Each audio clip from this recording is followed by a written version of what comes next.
welcome back to the Crawl Room. We're here once again in this wonderful ranty room for all things Formula One.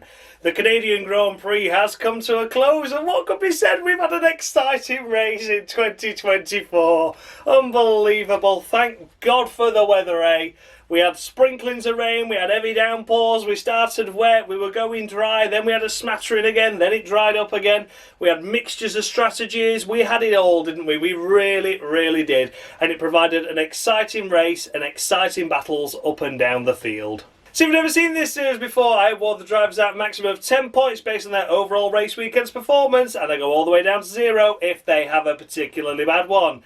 Take a look out for bonus points though. They're sometimes enough for some drivers to do something extra special during a race, and on the very rare occasion I do award minus points to those drivers to do something extra special, but for all the wrong reasons. Let's take a look at the current Crawl Room standings then going into this episode. It's on the screen now for you to take a look at.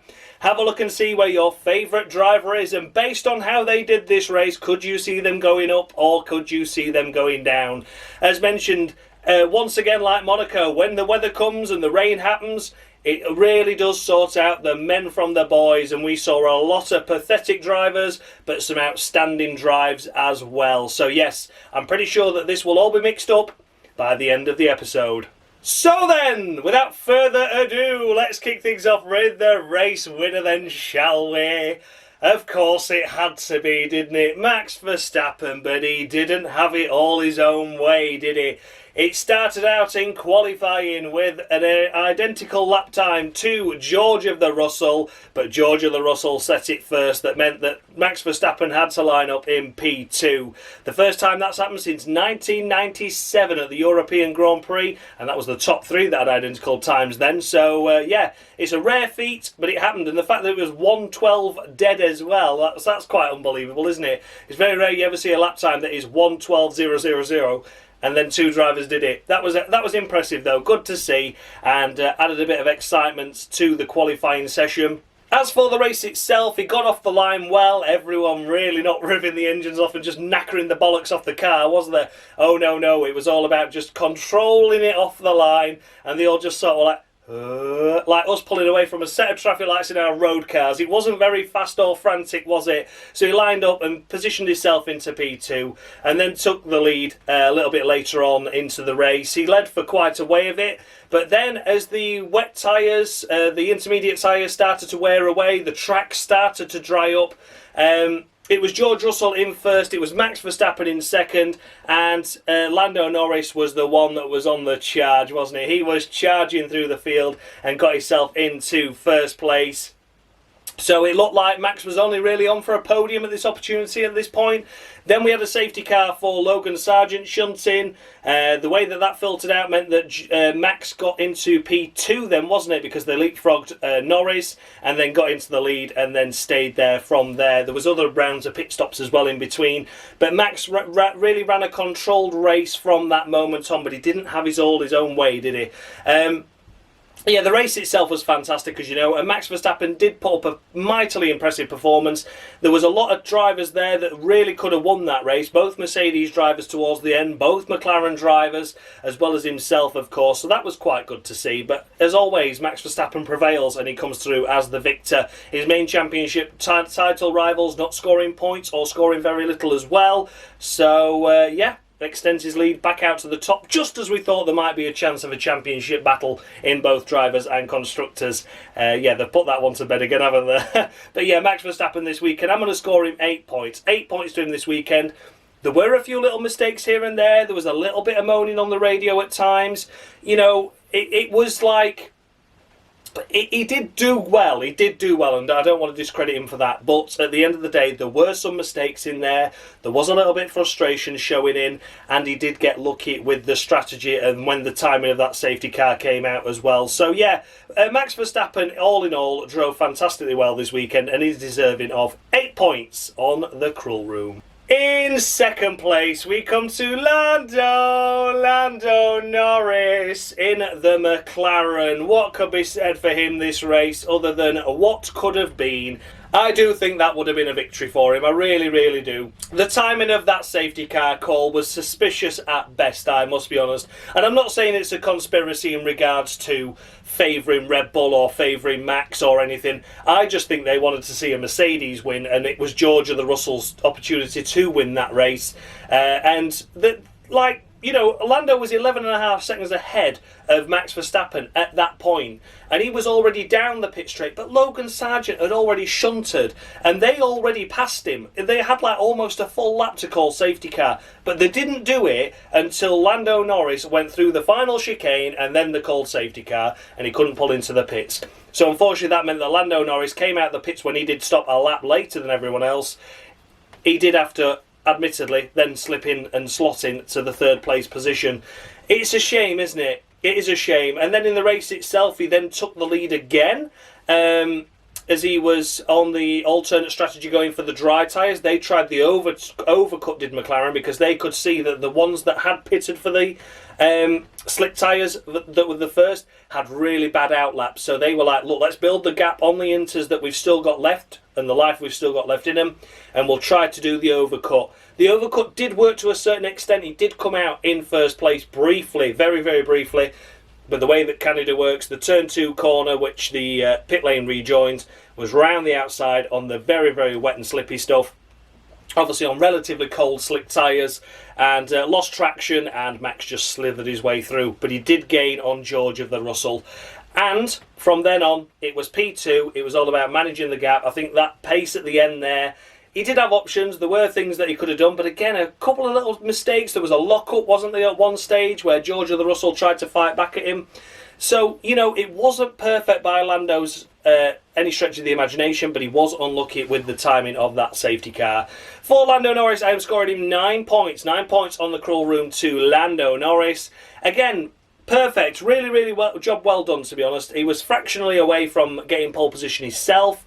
And in the race itself, drove really well. Unlucky with the timing of the safety car, but just a couple of little lock-ups and a couple of little wide moments, particularly at that hairpin before they went onto the long back straight, was where he lost time. And maybe without that, maybe, just maybe, it could have been a little bit closer to mount a charge on Max at the end. But overall, a great result, and P2 thoroughly deserved for Lando Norris, and 9 points to him. And in third place, we come to George of the Russell. Watch out for that identical lap time. Absolutely well done, George. Pole position for him, and here he is picking up P3 in what, in his own words, was a frustrating race. He's made mistakes, he's aware of it, and it could have been more. And again, with these top 5 drivers, realistically, there could have been more come from them, to be honest with you. But the way that the race played out and the strategies and everything, there was a lot to grasp, and I don't begrudge George Russell finishing P3 here. I know a lot of people are going to be heavily critical of him, but at the same time, there was other drivers making bigger mistakes, retiring from the race, crashing, taking other cars out. George didn't do any of that. Were the mistakes? Absolutely, yeah. There was a mistake at the turn 7, turn 8 complex, which is now grassed area, whereas opposed to it was runoff. He went wide there, he lost out to Lando there. So yeah, there were mistakes, and obviously he made the mistake to lose the lead, didn't he, as well, of course. Let's not forget that at the final chicane where he just twitched and then had to go through the little bollard area, came back on, and Max Verstappen breezed through. So, yes, there was errors, but ultimately here he is finishing P3. And what could he have got out that weekend? Yeah, it could have been a win. Shoulda, woulda, coulda once again. But George, I don't want to be too harsh with him. Overall, what's said and done is happened. He's frustrated with himself, but I don't want to be overly critical with him. It's the first chance Mercedes have had realistically of fighting for anything sort of beyond top 5s. A 5th place is about the best he's going to get. So, the fact he lined up on pole position, fantastic effort. The fact he was in the fight for the victory all the way up until the end, really. Until that mistake, I would say, until that mistake at that turn 7, turn 8 complex, that was when it was like, right, it's over now. But nonetheless, he did drive well. So George of the Russell, I have been generous, and I will admit it, but I have given him 8.5 points. Probably generous by a point there. But with those conditions, with the timings of everything, with the pit stops, a lot could have gone wrong, and it didn't. But yeah, ultimately, George of the Russell, I think 8.5 is fair for what has been an encouraging weekend for Mercedes, and I hope it continues into Spain. I really, really do. It was nice to see a fight up front. George fell a little bit short. In his own words, he admits that. But 8.5 I think is fair on the Krull Room. Finishing fourth place, we come to Lewis Hamilton in the second Mercedes. Again, really nice to see him in and around the mix for the podiums and the victories. Hamilton, he undid all his own hard work, to be honest with you, in qualifying. It wasn't a good first stint from him either in the start of the race. He was blessed, really, no pun intended, that Logan Sargent crashed, because the way it worked in the race, the top 5 broke away. It was Fernando Alonso, in P6, and Hamilton in P7, and he was stuck behind Alonso, and Alonso was about 15 seconds away from this top 5 pack. So that was unfortunate, but again, that was all down to qualifying. Didn't get it together in qualifying. So when the safety car came out, he was able to leapfrog Alonso with the timings of how they pitted it for the second set of intermediate tyres, and then had the pace then to stay with the gaggle and be in this great top 5 fight and mix. So that was really good for his race that happened. Then in the race itself, then when he pitted, they elected to go for the medium tyres to start with, and then when the second safety car came out for the shunt between Carlos Sainz and Alex Albon, the Mercedes team pitted again, and that was a good call. That initially Hamilton was on medium tyres and then switched to the hards, which they were hoping would switch on a little bit better. They were saying that the hard tyres, they were difficult to get up to temperature, but then once in the temperature window, were a very good and grippy tyre. So it looked at times, because Gasly, that was also on the hard tyres, was slapping in some good fastest laps over everyone else on the field, in the same conditions, obviously. So yeah, that was an interesting one, but they just didn't quite work out for him, did he? He had a good move on Piastri at the end there to get P4 away from him. But yeah, a weekend of maybe what could have been for Hamilton. I think qualifying did play a big part in his race overall. The race itself, it came good to him thanks to a couple of well-timed safety cars to benefit him. But overall, I've gone for 7. 7 to Lewis Hamilton. I do think that's probably the best I'm going to get. Maybe generous by half a point as well, to be honest. Again, mistakes in the race did happen. We had an off-track excursion that we didn't actually see live because he was 3 seconds behind Piastri at one stage, or was it Norris at that point? And then the next thing you look, he was 7 seconds, and we'd seen a yellow flag, but we didn't actually see what happened. So, you know, a couple of little mistakes again. Qualifying was difficult. He admitted it wasn't a good race by him either, but I think it's an encouraging sign. If they're disappointed with 3rd and 4th, then there must be good times to come for Mercedes. That front wing clearly working well. A solid 7 to Lewis Hamilton. Then we come to Oscar Pastry. What's your favourite pastry? Overall for Oscar this weekend, yeah, it's been another encouraging one, hasn't it? But just falling short at the end. How many times have we seen that this season so far? It just ebbs away from him, doesn't he? I mean, of course, he didn't really have much of a defence for the Mercedes that were on much fresher tyres. He was running around in that race. The majority of the race was P3, P4 area. So to come away with P5 is a little bit disappointing. But again, you know, had no fight for those Mercedes at the end. Did fight well when he was up there at the front. It was Max, it was Russell, it was himself, it was Lando. He did put up a good battle, did put up a good fight, and did really harry Russell at the end there when the Mercedes and the Red Bull didn't look as pacey as those two Mercedes. Both those McLarens were lightning fast. So yeah, overall for Oscar Pastry, I've gone for a solid 7 for him as well. Again, an encouraging weekend, a good sign that things are to come. But 5th place is a disappointing result when it looked like it could have been a podium on many occasions. But there's a tale of two fortunes throughout this field, and unfortunately for Piastri, I would say overall he was probably a loser based on how the race panned out. A solid 7 to Oscar Pastry. 6th place, we come to Fernando Alonso. So, Aston Martin, encouraging to see them both inside Q3 again after being very, very lonely and very, very vacant in the last few races. Yeah, this is what they needed. They needed to bounce back and needed to build back. They've brought some more upgrades to the car, which seems to have worked at the moment. But when it's wet weather and changeable conditions, it kind of mitigates the upgrades themselves, because it's it's more about downforce and as opposed to the actual ability of the car. You know, it's an interesting one. You know, the cars are a lot more equal in wet conditions, so whether we'll see this carry over into Spain, I'm not so sure. Spain was a difficult circuit for them last year when they had a podium contending car at the first half of the season, so yeah, it'll be interesting to see how it plays out in Spain, but for now, a solid P6 finish for Fernando Alonso. I don't think there was anything more he could have done this race. It was disappointing to see the gap build over the top 5 and top 4 at times in the race. But he did do a good job of holding back Lewis Hamilton, who we could clearly see was a much quicker car for the length of time that he did do at the start of the race. Again, Fernando has just done a solid job overall. So I'm going to give him 7.5. 7.5 to Fernando. I think there was a good race there. It was solid. But it wasn't anything special or spectacular, was it? He just picked up the points that the team knew it was capable of doing. The car was capable of doing that. He didn't excel in that area. He didn't get anything special like a podium. And he didn't look like he was ever going to contend with them, even with the chaoticness of the timings of everything. It was just P5, P6 all race long, and P6 is where he finished. So 7.5 I think is fair for Fernando Alonso. And behind Fernando Alonso, it's his bloody teammate. It's his teammate, Lance Stroll. Oh my God, the Canadian at his home Grand Prix. He always seems to do well here, to be fair, doesn't he? It was the first time he ever scored points all those years ago. So, yeah, it seems to really just add some horsepower to his ability. And, yeah, the car just seemed to work well. He got into Q3, did well, lined up alongside his teammate, and then in the race just ran in the points for the entirety of the race.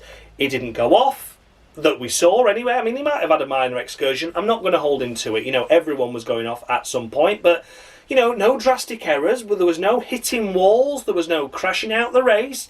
It was just inside the points, and that's where he was. That was it. You know, he did what he had to do. He did the job that he needed to do, and that's the first time I think I could say that this season for Lance Stroll. He's done what he's literally there to do. Score points, and that fantastic effort, fantastic. So in respect to Lance Stroll, he's getting a solid 7. Again, it's nothing special, nothing spectacular, despite all the craziness that happened. At least he didn't fall off, but maybe, just maybe, if he had a little bit more pace in that car, it could have been a little bit better. Who knows? But I'm not going to hold it against him. A solid 7 I think is fair for Lance Stroll. 8th place, we come to Daniel Ricciardo in the first of the Visa Cash App Maxi Tampon Buy One Get One Free AlphaTauri Toro Rosso Minardi. Yeah, great weekend for Ricciardo. Needed this, didn't he? A fantastic qualifying himself in P5 in that RB. Was a great effort. The race itself, he didn't have a good launch or good getaway, did he? And tumbled to around the 8th, 9th area early on in the race. The way that the strategy played out and the timing of the safety cars, etc., didn't look to really favour him at times. Slipped to around about the 11th, 12th area. But then in that later stage, I'm not 100% sure what happened there, but in that last safety car period, they pitted Ricciardo, and that is what really helped him. He didn't lose much ground, but was able to obviously be on much fresher tyres around the cars around him. I think he was P10 anyway, or P11 even, and he was able to benefit from the older tyres that were on both of the Alpines, slip past them, and also Yuki Tsunoda, his teammate's unfortunate spin, he benefited from that as well to get himself into 8th place, which is a great effort. So apart from the start of the race where he tumbled down and lost a few places, the rest of the race was fairly faultless for him. And yet the strategy got him back up there a little bit, but it also knocked him down in areas as well to outside the points, which wasn't necessarily his fault. So for Daniel Ricciardo, I'm going to say fair play to him for that. Good effort, great qualifying, great race. It wasn't a good getaway off the line, but worked out well in the end based on the first round of stops and everything. Didn't quite go his way, but the second round of stops certainly did, and that's where it all benefited him, and he made use of the fresher tyres that he had. 4 points for RB is a great weekend. 4 points for Daniel Ricciardo. Hallelujah, he scores some more. 9 points. 9 points to Danny Rick for that. I think he did well overall and drove really well and deserved the points that he got. Fair play to him for that. You look at the cars ahead. Could you really expect him to finish ahead of any one of those that were ahead of him? No, not really. He's in an RB. He got the best of the rest category with P8. Fair play. 9 points to him. Next up, we come to Pierre Gasly in the first of the Alpines, securing 2 points for his efforts and 2 points for Alpine as well. The race itself, he was in the fringes of the points throughout quite a bit of it, wasn't he? The early phases, not so much. He was one of the first ones to go onto the slick tyres, so that really didn't help him to start off with. Lost a lot of time there. But then when that second safety car came round, he was on fresher tyres. And that is what helped him, that's what assisted him, and he was able to carve his way up through the field, benefiting of course from the incident between Sainz and Albon to getting into that P10, P11 window, and then from there was able just to keep going forward, made progress, did a good overtake on his own teammate, and unfortunately was overtaken by Daniel Ricciardo. So it was like 1 up, 1 down. But here he is finishing P9 in the end, which is a great effort, a respectable result for a car that's not that great, is it? It was a weekend opportunity, and I think Alpine seized their opportunity. They scored what they could with the car that they had and made sure that both drivers stayed out of trouble. Didn't see any mistakes from Gasly, and that's fair enough. You know, he did a good job in that respect as well. No mistakes, put yourself in the right place at the right time. Picking up a couple of points is a good effort. For Pierre Gasly, I have gone for 8 points. 8 points to Gasly. Fair play to him for that. I think it's been a solid weekend overall by him. If not a little bit lonely at times, but that gaggle and the fight at the end was certainly all to play for. They had to hang off from the Haas's behind as well. So they drove well. They drove really well, did Gasly, and it's fair play to him for that. 8 points to him. Securing the final points paying position, we come to Esti Bestie Ocon. Esti Bestie to you. Ain't like Esti Bestie Ocon. What could be said for Esti Bestie's race overall? It was okay, wasn't it? The qualifying wasn't brilliant, and then added to that, the grid drop that he received from Monaco sent him to the back of the grid, but then both Saubers did pit lane starts, that put him to 18th, and then he was able to climb his way up through the field quite nicely and got inside that P8 window for quite a number of it. That second safety car period was the one that did it for him though, because some cars around him pitted on for much fresher tyres, the likes of Ricciardo, his own teammate Gasly. Ocon didn't. Ocon had to stay out, otherwise he would lose too much time based on where he was in the track position at the timings. That's just how it happens. He held on for as long as he possibly could, but sadly and inevitably tumbled down the order, but still picked up a point, and I think that's fair play to him for that. So yeah, unfortunately the qualifying wasn't that brilliant for him, was down at the back because he didn't get through into Q2, but in the race itself, qualifying really didn't matter. It was all about strategy, keeping your car on the road, and that's exactly what he did. So he's going to get the same as his teammate, 8 points. 8 points to him. Ocon off to pastures new now. Himself and Alpine deciding to split ways mutually, apparently. It was basically like, there's the door, Ocon. Go out of it. So yes, a mutual agreement to end partnerships, and tip for the Haas seat is Ocon, so I'm not sure how good or bad that is, but we'll find out in due course what happens there, won't we? But yeah, Ocon did a good job, did what he could for Alpine. Alpine have now re-overtaken Williams in the Constructors' Championship with these 3 points that they've scored, so the good effort by him there. And 8 points to Esteban Ocon. Finishing just outside the points, we come to Nico Hulkenberg.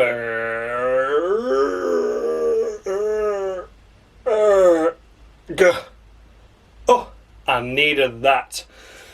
What could be said for the Haas duo this weekend around, and in particularly for Nico Hulkenberg? A difficult qualifying, wasn't it? Out in Q1, did not get a good lap in at all. Thankful for the Saubers starting at the back with a pit lane start. That elevated him to P17, wasn't it, with Ocon's penalty as well. So that was lucky. Would have been P19 otherwise. Not that it made much of a difference. Haas elected to start both cars on the extreme wets, which for the first 6 or 7 laps looked like it was a fantastic move. They were climbing their way up through the field. Nico got to about P6, P7, wasn't it? He was fighting and harrying the back of Lewis Hamilton. But then once they got to within that lap 6, lap 7 window, you could see that the track was drying up. The wet tyres were not working as well. They were matching the inters, then they were slower than the inters, and that was difficult. It must be said, that was a time then, it was a crossover period. Hulkenberg elected to stay out though for a lot longer than he really needed to do. Obviously it was a team strategy at the time to think, look, we've got nothing to lose here, we may as well just keep going and see what happens. Maybe we can go on to slicks, you know, let's cut out the intermediate tyre. but ultimately was losing 3 seconds a sector at the last lap that he inevitably decided to pit. So it was time to go on to the intermediate tyres. Tumbled down to the back of the grid, or near enough the back, I can't quite remember. I think he would have been last of the runners at that stage anyway. Maybe just ahead of Sargent, wouldn't he, at that point, because Sargent had not crashed out the race, but had certainly already had an off. So yeah, he came out relatively last place. Then the safety car periods and everything made him catch back up to the gaggle. The retirements of everyone ahead obviously helped and assisted him get up here to these fringes of the points.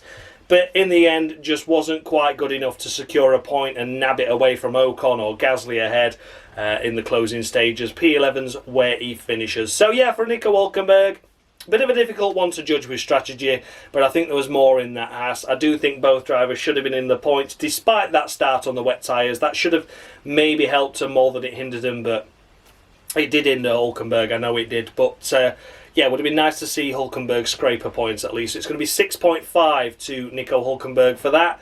I think it was a solid drive, but again, we've seen better, and I do think a point could have been possible. I just don't think he delivered enough. Qualifying was difficult as well. 6.5 to Nico Hulkenberg. In 12th place we come to K-Mag, Kevin Magnussen in the second of the Haasers. And this is where it really all went wrong for Kevin Magnussen and the Haas team. This one, Kevin Magnussen had a great qualifying, got himself up into P13, P14, somewhere around that area in Q2. Couldn't quite get it into Q3, but okay, fair enough. But the race itself obviously started on the extreme wets, charged his way up to P4, and then the second that those wet tyres were slower than the intermediates, bang, straight into the pit lane. I'm coming in. This is the time to change and get back onto the right tyre. If the pit stop had worked out well, he would have come out P9. It didn't go well. They didn't have the tyres ready for him, and it was an 8.6 second pit stop as opposed to, say, like a 3 second pit stop at the worst case scenario for that. So yeah, unfortunately for Kevin Magnussen, he dropped all the way back down to P14 again, pretty much where he started the race, and then was in a line of cars that were all stuck behind his teammate Nico Hulkenberg, that was like 8th downwards. Didn't make much ground there. But then we didn't really know or see much of Kevin Magnussen until the closing stages of the race, where during the safety car, the second safety car period for the Sainz Albon accident, Magnussen pitted again for fresh tyres and carved his way up through the field. He got behind Valtteri Bottas, and then you think, right, he's going to get him, and he made a mistake at that turn 7, turn 8 complex where George made the mistake, bounced over the grass, took a load of bloody grass into the intakes, and lost a lot of temperature in his tyres, lost about 4 and 5 seconds there. And then when you think at how hard charging he was at the end of that race and right on the back of the gaggle of Hulkenberg, Ocon and Pierre Gasly, Ocon and his own teammate Hulkenberg were on much older tyres than him. Had he not made that mistake, he could have gone round Hulkenberg, team order, fair enough, that's how it has to happen in the sport, and I think he could have got Ocon there and nabbed a point at minimum. So that mistake there cost Haas a point and cost himself, Kevin Magnussen, a point as well. So that was a shame. Without that mistake, I think a point was there. Kevin Magnussen getting the same score as his teammate, 6.5 in the end.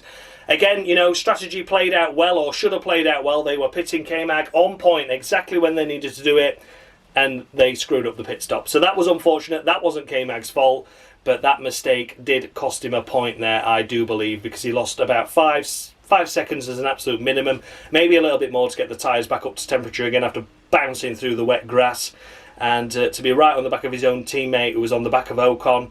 If they'd had a couple more laps left, they would have given him a chance, but as it was, he lost too much time there, and that was the difference. 6.5 to K-Mag. Finishing unlucky for some P13, we come to Valtteri Bottas in the first of the Sauber Romeos. Kick me up the arse. I don't really know what to say for Bottas other than I thought he didn't have a bad race, you know. I really don't. I know the qualifying wasn't special or spectacular, and I know he had a pit lane start, but he was in the fight for that final points-paying position until the very end, wasn't he? And I have to commend that, to be honest with you. I do. I know it was a crazy race and chaotic race, but he didn't do anything wrong. Bottas was in the opportunity to score points because he didn't do anything wrong, and that's the main part of this race. It was all about survival. He did survive. It didn't work out well. He's P13. That's nothing special or spectacular at all to write home about, but he kept it on the road, didn't make any mistakes, and if anything else had have happened ahead in that fight, he would have picked up the pieces. He drove smart this weekend. That's what I'm going to say to that. So Valtteri Bottas is going to get 7.5 from me. I think that's the fairest score I can give. I think he outdrove the car. I'm not saying, that this Sauber's the worst car ever. I do think on a good day it should match the Williams. But I think with what he was given, with the car he had, pit lane start, everything that happened, he just didn't do anything wrong, and that has to be commended. So I'm going to say 7.5 to Bottas. I'm sure a lot of people will disagree with that, but where else is this Sauber expected to finish? It's not finished inside the points yet. We don't know what his actual pace is. We've just got to judge it based on his teammate, who we know shite anyway. But he outdrove the car in some aspects, almost into Q2, drove well. It's one of those, isn't it? So yeah, a 7.5 anyway to Valtteri Bottas. Next up we come to Yuki Tsunoda. Oh, Yuki. Oh dear, oh dear. I'm not giving him an of the week for that. He drove really well, didn't he? Okay, admittedly he was out-qualified by his teammate, but he was out-racing his teammate towards the end there, Daniel Ricciardo, of course. But both RBs into Q3 is a respectable effort. Yuki had to be part of that to get those into the Q3. The race itself, he drove well, he drove consistently, he was ahead of his teammate throughout most of it. And in the main race itself, then at the end there, the closing stages, he was on the older tyres compared to his teammate Ricciardo. He just made a mistake. Just made a mistake at that turn 7, turn 8 complex where we've already mentioned several times already, where it's now a grassed area. Unfortunately, Tsunoda got onto the grass, and it wasn't just a case of bouncing through the grass and recovering. He had a spin, a pirouette, and was in the middle of the road. Evasive action by the likes of Nico Hulkenberg and Valtteri Bottas played dividends, because that could have been a nasty accident without their super quick reactions. Missed them by millimetres, they really did. Fair play to both drivers for that. Tsunoda continued, P14 then, obviously the last of the runners pretty much, was the best he could do from there. So yeah, Yuki Tsunoda, it was going well, it went wrong. Very reminiscent of Mexico last year, where it looked like points were going to be possible, a good all the points, and then it slipped away from him. So for Yuki Tsunoda, I've given him 4 points. It's below average, and that's fair enough, he had a spin. But I don't think it's Latifi worthy, or not Latifi, of the week worthy. I don't think it's of the week worthy for me personally, because one mistake shouldn't defy an entire weekend. There was drivers that were far worse that we're going to get to in a moment. But yes, for now, just 4 points to Yuki Tsunoda. Then we come to the final finisher in this race, of course. It is Zhou Guanyu.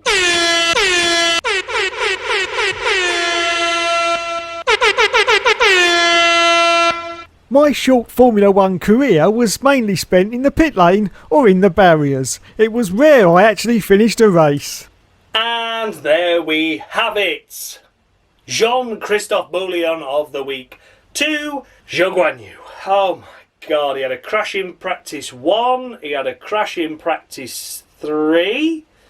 Qualifying last, miles off the pace of everyone else, and then in the race itself was trundling round at the back and did absolutely nothing. It's like a repeat of Monaco once again, isn't it? Just so far off the pace, it was unbelievable. He may as well have been in an F2 race and he's still lost. That's how bad he was. It was terrible. So yes, there's no escaping Zhou Guanyu. I've already said he's been underdone by about 2 of the weeks, mainly because I'm short of them.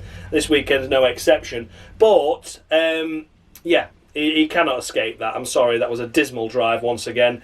In fact, I forgot he existed, and that's as bad as that got. So yeah, Zhou Guanyu, absolutely pathetic.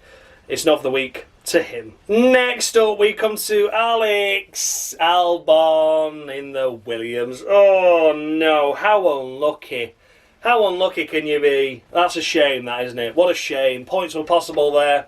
He was fighting on the fringes of the points the whole of that race. He got into Q3, lined up P10. Could he really have expected to be anywhere else based on the other 9 cars that were in that session? No, maybe it would have been nice to see him beat an RB, but they put in mighty laps themselves, didn't they? So yeah, P10 he lined up. He raced around inside the points for as long as he possibly could. He did really, really well. Just dropped to 11th briefly when Carlos Sainz overtook him, and then the car that overtook him a couple of laps later spun. And then he got collected by a spinning car. Albon had nowhere to go there. Absolutely nowhere. The innocent victim in an unfortunate spin. Wipes himself out. More damage. More damage for Williams. They just don't need it, do they, at the moment? They cannot catch a break. Realistically, where could have Alex finished? I'm going to say maximum would have been P8, wouldn't it, realistically? You've got to think, where did Ricciardo finish? He finished P8. You've got to say P8. But I would be more erring on the side of it would have been a P9 finish, to be honest with you, because I think Ricciardo on them fresher tyres would have probably got him. But as it was, he's in the wall instead, out due to no fault of his own, so that's a shame. And as you all know, for the list of retirements, I can only score them a maximum of 5 points. They're my rules, and that's what I'm sticking to. And obviously Alex Albon is getting the maximum that he can do as a retirement, which is 5 points. That was a shame, a real shame there. No fault of his own, and taken out. Unlucky when points were there. That's a shame. 5 to Alex Albon. And then we come to Carlos Sainz, smooth operator, smooth or not so smooth this weekend, I'm afraid.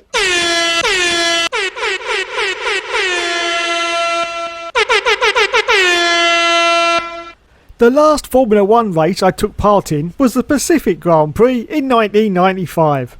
Ironic really, as my skills were better suited to racing for the Pacific Grand Prix team, not Sauber.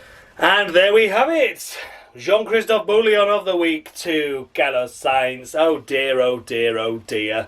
I mean, admittedly Ferrari didn't have pace this weekend. They were absolutely nowhere at all, were they? What a disappointing and shocking weekend they were having anyway.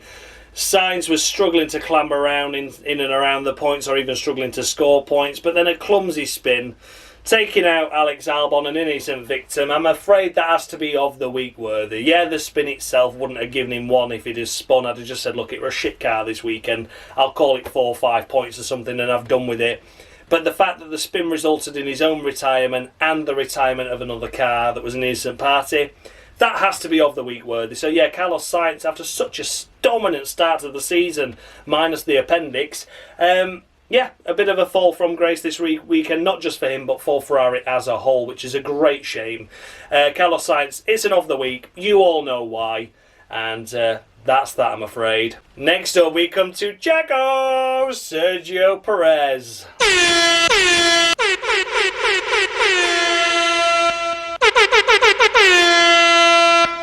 Like most Formula 1 rejects back in the day, I turned my attention to the touring cars after my F1 career fell flat. Needless to say, I didn't do much better there either. And there we have it, Jean-Christophe Bouillon of the week to Sergio Perez. What a way to celebrate a 2-year extended contract, although they interviewed Christian Horner and he said, oh, it's a 1-year deal he's got, and everyone said, no, you told everyone it was a 2, and he went, oh yeah, it's a 1+1. It's 1 with options for 2025, 6 if needs be. So yeah, he's got a 1-year deal really, but everyone thought it was a 2. I mean, what a way to celebrate it though, eh? Out in Q1 once again, no pace at all, and then in the race itself was lonely. So yeah, I made contact with an Alpine at the start, didn't he? And then they were trying to use that as an excuse for the rest of the pole performance of the race, and then he spun where Carlos Sainz spun, but spat it into the wall backwards and ripped his rear wing off. He's got a 3-place grid drop as well, I've just found out, for Spain for returning to the pit lane with an unsafe car. Tried it with an unsafe car. It's very rare that you ever see that penalised. I mean, I know the rear wing was hanging off, but surely the FIA would prefer it to go round than it would be just stopped in a barrier when it was able to drive. I don't know. Weird one, that. But yeah, I mean, he deserves it anyway. Deserves a 3-place grid drop for being shit. Yeah, Perez, absolutely disgusting, disgraceful drive once again. No points. Damaging the wall. 4 points from the last 3 races in that Red Bull is disgusting, isn't it? So yeah, of the week to our good old Sergio Perez, who is once again under-delivering in what is one of the best cars. I'm not going to say the best car at the moment, but it's certainly one of the best, and should have been fighting up there for victory this weekend around a podium at the very least. But here he is, lumbering round in P16, P15, P14. Oh my God, sensational. Bang him in the wall. Great effort, Checo. Of the week to you. And then we come to Sha-la-la. Oh, sacre bleu, sha-la-la-la-la. Oh, où est le fenêtre? Et voilà. Oh, I'm afraid to say that, yeah, just a weekend to forget for Ferrari and a race to forget by Charles Leclerc, really, wasn't it? I mean, engine issues from the start after a poor qualifying anyway. I mean, that's just insult to injury, that, isn't it? Then came to the pits to decide, you know what, let's try something bold, let's be brave. Let's go for the hard tyres. The track looks dry enough now. Right, we'll put the hard tyres on then, shall we? Right, we'll just do a Control-Alt-Delete, see if that fixes your engine issue. Oh, it fixed your engine issue. Brilliant. Right, go out, Charles. Let's see. We might be able to do something. Oh, rain's back. Oh, come back in. 5 seconds a sector slower. Oh, my God. Yeah, so that was a painful race, wasn't it? Nothing went right for him at all, did it, for Charles? And then, in the end, retired with the engine issue, which returned. Yeah, big shame. Big shame. But anyway, Charles Leclerc, out of a maximum of 5 retirements can score, he's going to get 4.5 this race. I think that's fair. What can I do? Just, he may as well not turned up. That'd have been more encouraging for him, wouldn't it? Just skip Canada. We'll come back again. Let's hope they come back stronger in Spain. But for now, Charles Leclerc, a nightmare weekend at Canada. 4.5 to him. And last but by no means least, we come to Logan Sargeant.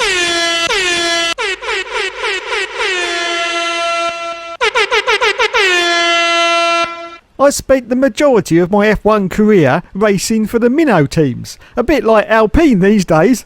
And there we have it. I believe this one's going to be a Luca Badoa of the week. I think that's the only thing I've got spare now, so I've used absolutely everything that Dave sent over up already. After just a few rounds, it's disgusting how poor the driving standards are this year. I thought Dave making me 3 every episode would mean that I score 1 or 2 a week, gives me 1 or 2 in the bank each week, and we can progress from there. And then that's absolutely fantastic. I'll have a load of them to use, so then when I get towards the end of the season and I want to be really harsh on drivers that I've been a little bit lenient to earlier on, we can, award them substantially. I can just give 6 out in a race weekend or whatever. That's not the case. I've run out of them all now. I've got none. I've got none left apart from the 3 allocated for each race weekend. I've got no spares left. That's disgusting. That's how bad the drivers have been this year. I get 3 every race and we've used all of them. Pathetic, absolutely pathetic. Yeah, anyway, we're talking about Logan Sargeant, who managed to qualify respectably, to be fair, P13 into Q2. Okay, good effort, not bad at all, that Logan. Well done to you. Tumbled to the back of the grid quite early on, then fell off, crashed, reversed, got going again, but was well behind. You think, okay, well, you never know. If there's a safety car that comes out, maybe you can benefit from it. Oh no, he can't benefit from the safety car because he has caused the safety car. Shunted, spat it off into the wall. Lucky that he didn't get collected by the cars that were going to come round and lap him, because he just finished crashing just as they came round the corner. Crashed at the turn 5-6 complex, wasn't it? It was something like that. Either way, piss poor, piss pathetic, boring, shit. And Logan Sargeant really needs to disappear now, doesn't he? Carlos Sainz rumoured to the Williams seat, and I hope it happens. I really do hope it happens. I think that's probably going to be the best place for Sainz to be, considering how badly Sauber are at the moment. And Williams themselves have got the 2026 Mercedes powertrain secured, haven't they, for the regulation changes, and they're kind of hoping for the 2014 rise of fame for the engine performance of the Mercedes, like the hybrid era. So we'll wait and see on that. Be interested to see, but yeah, we just need to get shut of Logan Sargeant ASAP. Of the week to him. So there everything, guys. Those were the runners and riders of the Canadian Grand Prix. Let me know down in the comments section below. Did I score any drivers too high? Any too low? The updated standings with the scores I've just awarded are on the screen now for you to take a look at. Have a look and see, as always, where your favourite driver is now. Do you think I scored any drivers harshly? Any, too lenient maybe with some? It was a difficult race to judge. A lot went on, but I think I've got the bulk of it correct anyway. I don't think anyone really deserved a perfect 10 or really high praise this weekend. There were some good drives, but no one was perfect. Let's take a look at the constructors' standings as well. We'll pop them on the screen for you. And have a look and see again where your favourite team is. Again, I can influence this championship, but I have left it alone for quite a while now.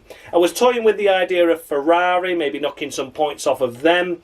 But at the same time, I thought, well, they've self-destructed themselves this race, really. And obviously the scores reflect that with the of the week for Sainz and the low score for Leclerc. So I've left it all alone for now, but I will start influencing this soon. I do promise you, and we're going to get entertaining things happening on here as well. I'm just biding my time. So thank you all so much for watching, guys. I do really appreciate it. I'll see you all in a couple of weeks' time for the Spanish Grand Prix. So looking forward to that.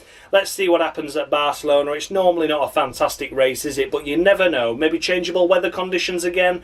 Maybe a lot more fighting for the pole position and fighting for the lead in the race. It's good if Mercedes can stay there. If Ferrari can get back up there, that means we'll have 4 manufacturers, well, 3 manufacturers and Verstappen fighting for victory. That could be really exciting. Thank you so much for watching, guys. And as always, much love.